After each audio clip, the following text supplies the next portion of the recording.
Good morning, guys. It is Friday, December 12th, 2014, and I've been having a lot of conversations with a lot of people that I know, and we're talking about our 2015 goals. I'm pretty sure there are people who feel like you should be doing things all year long, and you know me more than anybody will tell you that we should, but I don't think that there's anything wrong with sort of reflecting on the year that you had and getting yourself set up for the new year. 2015 is going to be very exciting for you. I already know it. Um, but I wanted to just do a quick podcast on how to organize your goals even further. And if you're doing a vision board, I did something really fun for vision boards last year, but if you're doing a vision board, let me know on either Instagram or on my Ask FM or tweet me. And if you even want to tag me, sort of tag me in your vision board picture, I'd love to take a look at some of those so that I can get us going for some sort of vision board revisions or updates, ways to make them better. So I'm going to kick it off with I want you to be a bit more specific with your goals. If you have your goals in your head and they are really general, which a lot of goals are, I want to write a book, I want to save money, I want to lose weight, I want to change jobs. I want you to be even more specific about this. How many chapters is this book? When do we need to have it done by?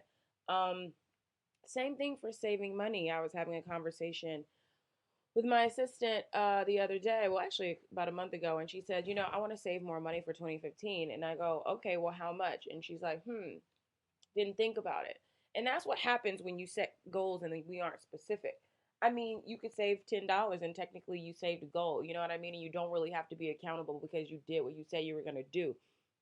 But let's really put some hardcore numbers and get even more specific about our goals. The second thing I want you to do is set deadlines, okay? So if you, it cannot be December 2015 that these things are getting done. Like some of these things should be able to be done by the first month of January. You see what I'm saying? Like end of month goals, mid year goals. What are your summer goals? Like, let's really set some deadlines for a lot of these different things that you're doing. Every month, you should be logging in and have knocked out something on your goal list. The most important thing, and I should have said this first, is to write it down. I am a huge fan of writing things down.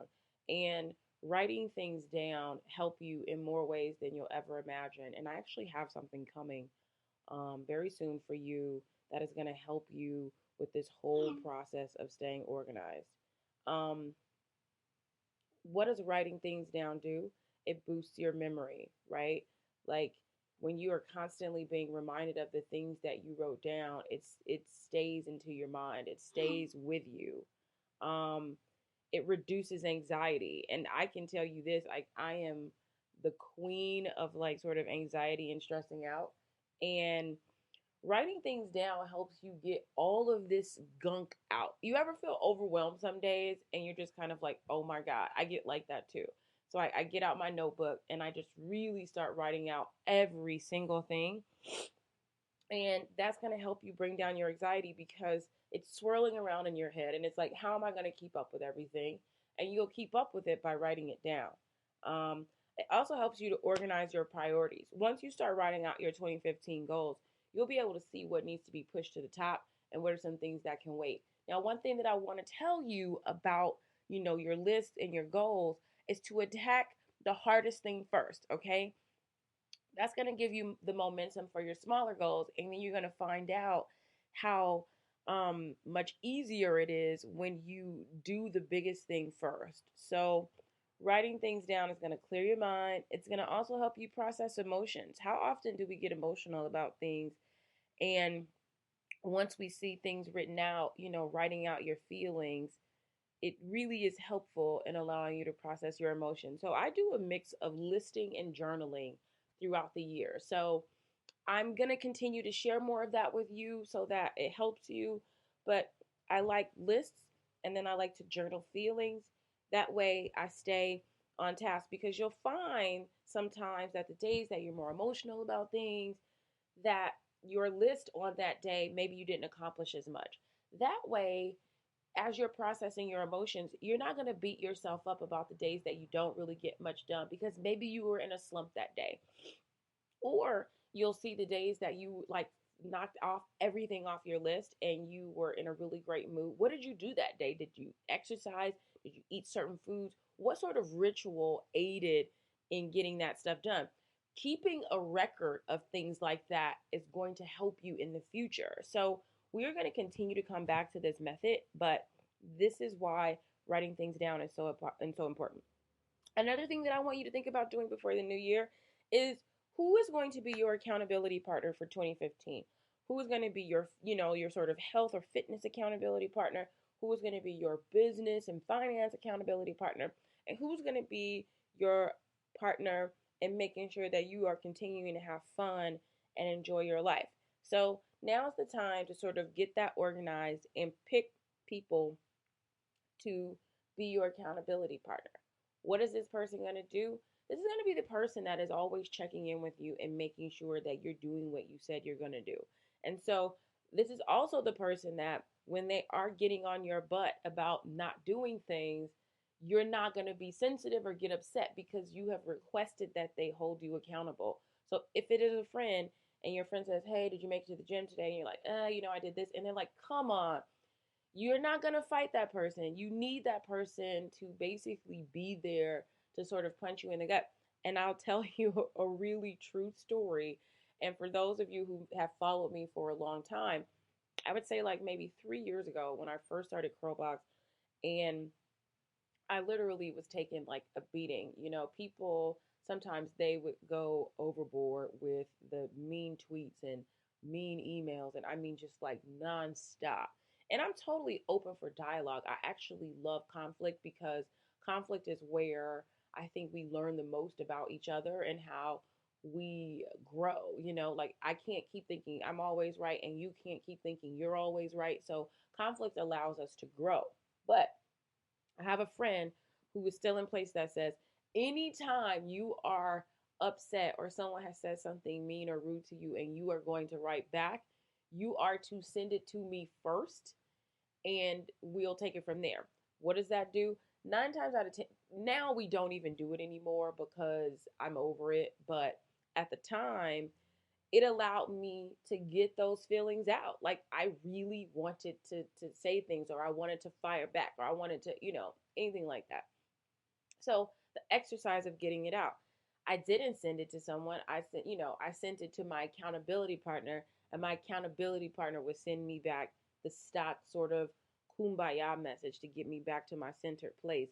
And I appreciated that, because if without that partner, who knows what kind of spiral I would have been on, because I was incredibly sensitive about a lot of things, and that's normal. But your partners are going to keep you in place. And same thing with my business advisor, my accountability partner of um, staying on strategy, and remembering what my goals are. Once you start rocking and rolling, all of a sudden you'll go from zero opportunities to 100 opportunities, right? Every day, someone will be contacting you saying, "Hey, can you do this? Can you do that?" And you want to do a lot of these awesome things, but if they aren't on strategy, then I have to check in with my accountability partner and go, "This is not a part of my plan." And so I'll tell you, one of my favorite magazines of all time reached out to me and asked if I would give their readers a discount. And I really wanted to do it, and they were doing this really awesome like cyber issue, and it was amazing, and it's mainstream, and it was just like, this is the magazine that I have like loved forever. But I had to say no, because it was not a part of my goal and not a part of my strategy. And they still wrote about me and have written about me many times, so I'm very grateful for that. And I learned that even by saying no and sticking with my strategy and checking in with my accountability partner, had I not, I would have jumped at the chance. But, you know, I can't do that when I'm serving, a group of members, like my hardcore members and fans. Like everyone deserves that. So I can't drop my price for that. Got it? Long story, but you get what I'm saying. And then this is the fifth thing, and this is like really my favorite thing to have people do is I want you to put a really unrealistic goal on your 2015 goal list. And the reason why I say unrealistic is that what is unrealistic to you? Okay. So I don't want you to play it safe with these goals. And there's really no such thing as, unrealistic. Um, Maybe it's like going to the moon, but it's like that is a reality. It could be a reality. Um, I want you to put something insane on your list because I want you to shock yourself and blow yourself away with how amazing you are when you either accomplish it or you get so close to accomplishing it. And then you have to put something even more insane and unrealistic on your 2016 goal list. So that is something fun that I really want us to do. And I'll tell you something about, maybe I'm 35. I would say when I was about 25, a decade ago, I wrote myself a $10,000 check. And I'm telling you that that seemed so unrealistic to me at that time. The idea of me writing a $10,000 check was like, this could never happen. But I wrote myself the $10,000 check and I kept it in my wallet for years. And I mean, I'm fine with letting you know that I can write myself and someone else a $10,000 check today. But that seemed insane and crazy. And then I would say maybe 5 years ago, I even tweeted this, and I remember Nicole Garner tweeted me back, and I was like, I just want to make $1 million, and that $1 million seems so crazy and so big, but it's completely doable when you write it down.